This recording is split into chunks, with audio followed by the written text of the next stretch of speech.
Hello, teacher and class. My last vacation. My last vacation went into Santa Marta.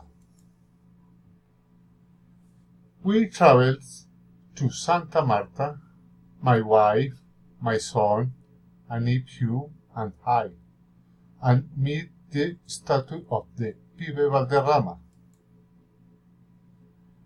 We visited the beautiful beach of Tayrona Park.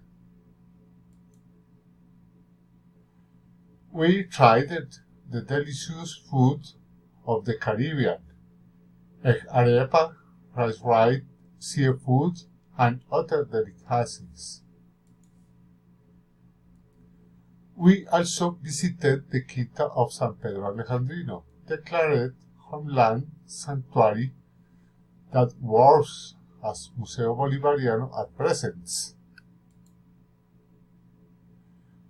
And we enjoyed the beach of Rodadero, the city's touristic sites. Thank you, teacher and class.